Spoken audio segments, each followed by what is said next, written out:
Hello, everybody, and welcome back to the Rewire. For those of you who have not tuned in before, my name is Chris Boutte, and I started this channel to hopefully help people out with symptoms of mental illness, as well as just issues with life when life comes our way in every which direction, and we need help with dealing with it because a lot of that stuff isn't talked about, or we're not given great suggestions. And I'm in no way a guru or anything like that, but it's something that I've constantly been working on since I actually got sober back in June of 2012.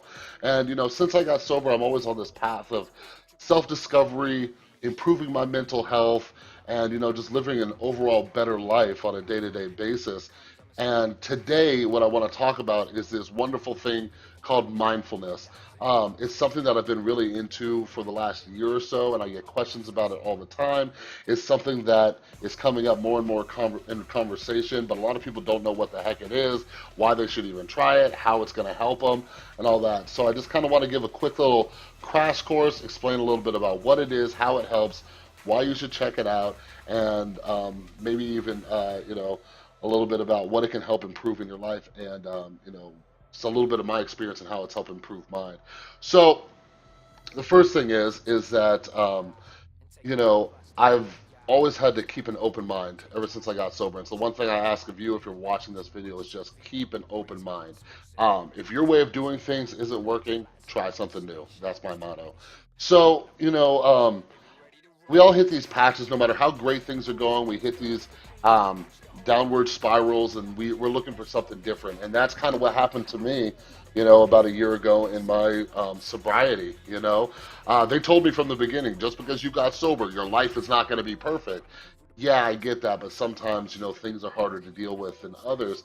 And anyways, around this time, I follow a bunch of different news sites and stuff like that. I am somebody who follows BuzzFeed, and all of a sudden I start seeing these articles posted up everywhere about mindfulness. I have no clue what this is, but all I see is headlines. How mindfulness can help you in the workplace, how mindfulness can help you in a relationship, how mindfulness can help your household, how mindfulness can help you in the bedroom. And I'm just sitting here like, what the hell is this mindfulness thing?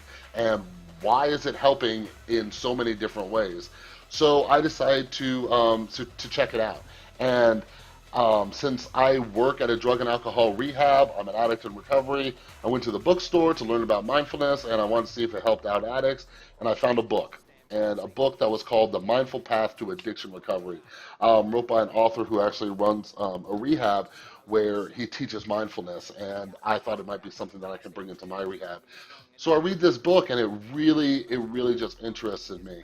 And what ended up happening was uh, I went to my grandmother's service after she passed away earlier in 2016, and I ran into a second cousin, and that I hadn't seen since we were like babies, and catching up. And she said she works for a place called Mindful Schools, and I told her, "Wow, I've been really getting into mindfulness and kind of trying to learn about it and stuff." And she says, "Well, hey, I can get you into the course." And so I took a 6-week course just learning about what mindfulness is. Fell in love with it. Took another 6-week course about how to teach mindfulness to other people like you and the people at my rehab. And then I'm currently in another 6-week course learning just more things about mindfulness. So, we're sitting here at a few minutes into this video, and you're still like, Chris, you haven't said what the hell mindfulness is. I know, I'm getting to it. So, anyways, there's this guy named Jon Kabat-Zinn, right? And if you Google this guy, he is the mindfulness guru in the United States. He brought mindfulness to America. It was amazing because he started with mindfulness-based stress reduction. And the craziest thing was he was working at a pain clinic for chronic pain. He introduced mindfulness and saw how much it was helping with people who deal with chronic pain. So I'm starting to see, wow, mindfulness can help with, not just overall life, but it can also help with pain. At my rehab, I deal with people with chronic pain. And like I talked about in my last video, sometimes medications don't do everything that we need. So there's something else out there that can actually help. Maybe you don't even need medication. I saw that mindfulness was helping out with anxiety and depression and overall just happiness in life. And anyways, this guy, Jon Kabat-Zinn, the way he describes mindfulness is very simply put. So bear with me. All right, listen up. He says that mindfulness, it's paying attention on purpose in the present moment, non-judgmentally. All right? Paying attention on purpose in the present moment and non-judgmentally. So what does that mean, right? And that can mean a million different things. The mindfulness for you might be different than it is for me, and it can vary between day to day. But the biggest thing is I'm checking in with myself right now. Where am I at? How am I feeling? What am I experiencing? What is this world around me? Because something that was brought up to me early on in my mindfulness practice was, so many of us, we get into this routine of life, right? And I'm somebody who I was given this opportunity and a second chance at life, and I've just been in this monotonous routine of just going through life without fully experiencing it.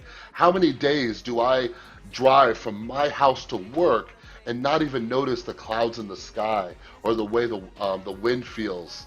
Or do I not notice how beautiful, the trees are? Or how do I not notice, the way different things are changing in the city, just being aware of what's happening around me as well as within me, right?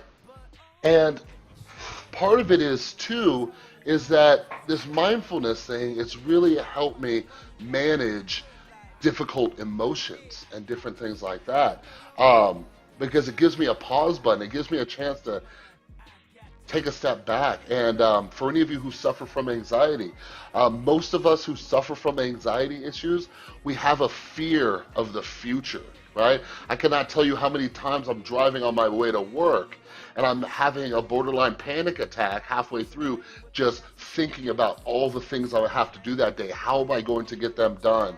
And what about all the variables that I don't even know are going to come my way? That can create panic. Even if you don't have anxiety, that can induce anxiety for you, right? And mindfulness helps bring me back to the moment, right? For anybody who struggles with anger issues, right? How many of you have said something that you immediately regretted? Yeah, right? That happens too, and a lot of the times it's because we don't have a pause button. One of my favorite quotes that has to do with mindfulness and can kind of explain how it helps with regulating our emotions, there's this guy named Viktor Frankl, and he says this: between stimulus and response, there is a space. In that space is our power to choose our response. In our response lies our growth and our freedom.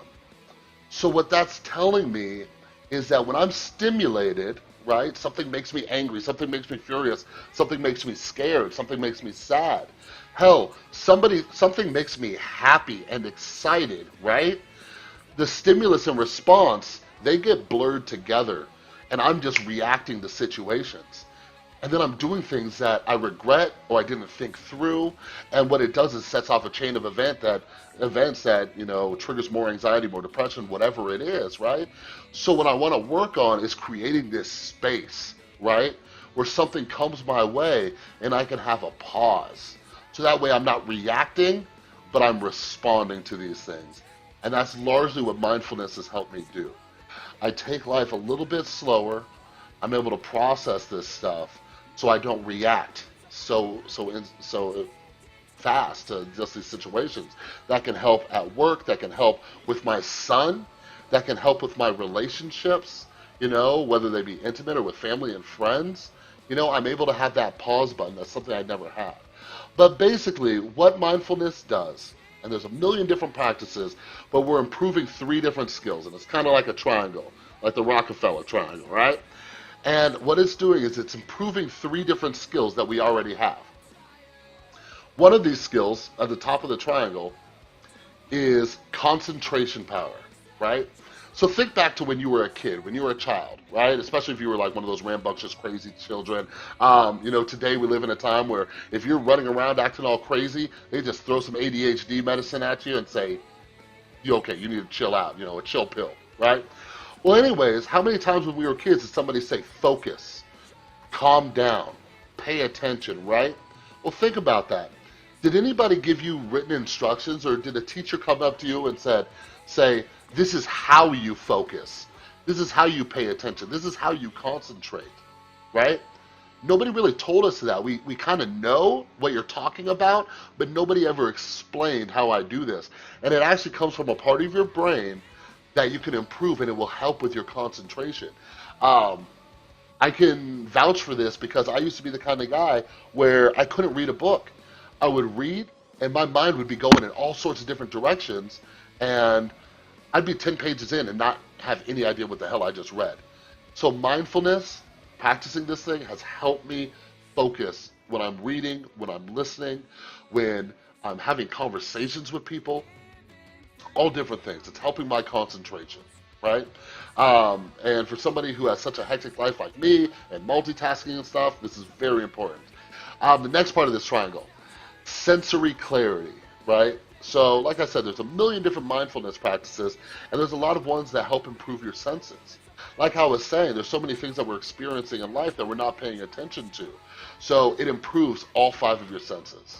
Okay, sight, sound, touch, taste, you know, smell, all these things. And it's taking some time to notice these things. Like, just to throw out some examples, there's things like mindful listening, uh, mindful eating, right? Mindful eating makes food taste 1,000 times better because how many times are we in just a hurry and we're just shoving this food in our face? Yeah, I know what it tastes like, whatever. I need to fill my body, right? This helps us slow down and really savor it and enjoy it, right? And if you're somebody like this, like me, who's a little bit heavier too, it's really helped me, gauge whether I'm hungry or do I just want to stuff my face with some more of this delicious food, right? So the last part of this triangle is equanimity. Equanimity is our relationships to our own emotions, right? So you can think about this in two ways.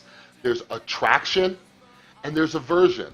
Most situations that come our way, we're either attracted to them, or we want to pull them in, or we want to avert them. We want to push them away.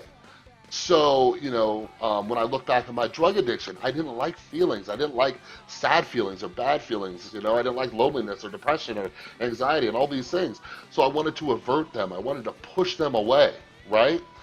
And that's not healthy because feelings are meant to be felt. If they're not felt, they're stuffed down and they fester and they turn, they eventually explode, right? Sometimes we blow up on the wrong person because we just didn't want to feel those feelings.